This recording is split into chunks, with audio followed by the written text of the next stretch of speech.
Oh yes, reka nongere kubasuhuza, reka nongere kubahereza ikaze muri iki gitondo mwebwe mwese dukomeje kugenda tubana kuri uyu muyoboro mugari wa Rwanda Daily News TV. Birumvikana neza cyane twigarukiye ku kibuga cy'imirwano ku butaka bw'igihugu cya Repubulika ya Demokarasi ya Kongo, aho inyeshyamba z'umutwe wa M23 zikomeje kurwana bikomeye cyane n'abarwanyi barwana ku ruhande rw'igisirikare cya FARDC. Turerekeza ahantu bita Tombwe.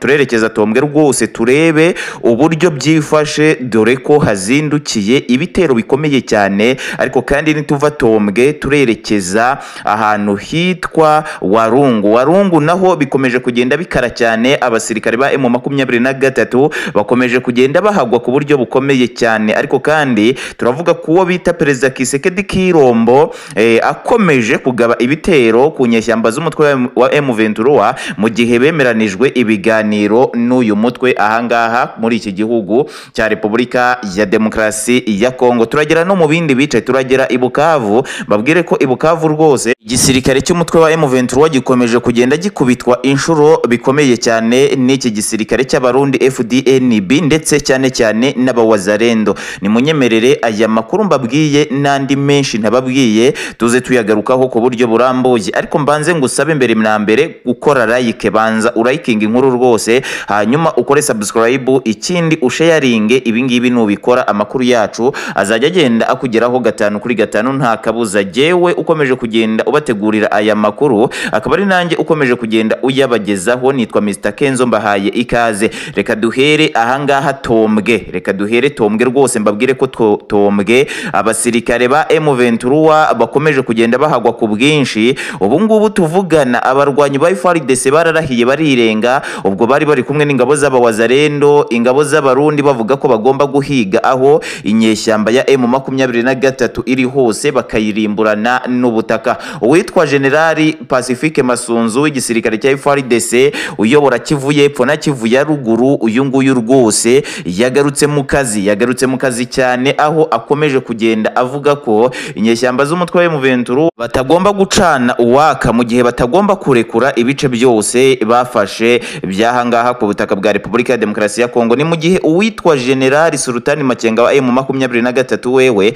avuga ko uyu Generali Pacifique Masunzu nta bubasha afite bwo kuba yamwambura igice na kimwe yaba yarigaruriye ahangaha kuri ubu butaka bwa Repubulika ya Demokarasi ya Kongo, ngo kubera ko nubundi yabifashe abikura mu maboko y'uyu Generali Pacifique Masunzu. Ariko ibingibi Generali Sultani Makenga akomeje gutangaza bidakuyeho ko abarwanyi ba M23 batakomeje kugenda bapfa ku bwinshi, dore ko ubu ngubu tuvugana ahangaha bita Tombwe rwose ibintu bikomeje kugenda bidogera. Imirambo ni myinshi y'abarwanyi b'umutwe wa M23 ahangaha mu gace ka Tombwe. Tukiri muri Tombwe kandi reka twerekeze ahantu hitwa Warungu. Ahantu hitwa Warungu hakomeje kugenda harwana abawazarendo. Mu minsi ishize niho hari haguye abasirikare benshi cyane bizinyeshyamba z'umutwe wa M23 ahangaha Warungu. Kugezana n'aka kanya imirwano iracyari imirwano kandi ikomeye cyane. Abasirikare b'abarundi, abawazarendo ndetse na FARDC, ariko abasirikare ba FARDC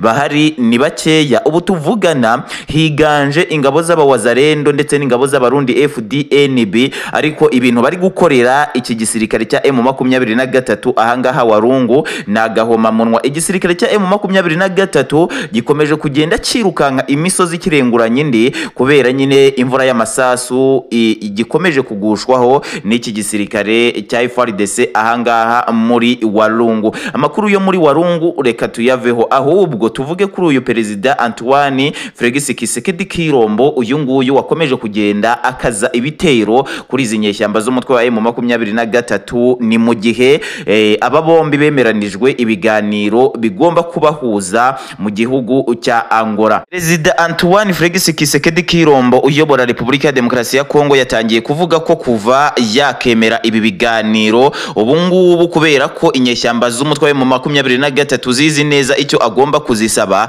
zakagombye kuba zaratangiye kugenda zirekura ibice bimwe na bimwe byaha mu burasirazuba bwa Repubulika ya Demokarasi ya Kongo. Ariko kandi mu gihe zitarakora ibyo ngibyo ngo nta kigomba guhagarika urugamba, kuko ibyo biganiro bitaraba ngo bagire ibyo bemeranywa, cyane ko uyu Perezida Antoine Felix Kisekedi Kirombo uyobora iyi Repubulika ya Demokarasi ya Kongo ashobora guhura bahurira mu biganiro n'aba bombi ntibagire ibyo bagenda bahuriraho ku buryo bukomeye cyane. Ibi rero bigatuma akomeje kugenda akaza ibitero kuri izi nyeshyamba z'umutwe wa M23 mu bice bigiye bitandukanye. Reka nkubwire ngo ibi bice harimo teritwari ya Rubero, hakabamo Warungu, hakabamo za Tombwe, hakabamo za Uvira zikomeje kugenda zigwamo abasirikare benshi kandi ku mpande zombi, hakabamo iyi Bukavu ngiye no kukubwiraho ku buryo bukomeye cyane. Ese wamenye ko Bukavu abarwanyi b'umutwe wa M23 bakomeje kugenda bapfukama imbere y'abarwanyi barwana ku ruhande rwa leta ya Kinshasa? Ibi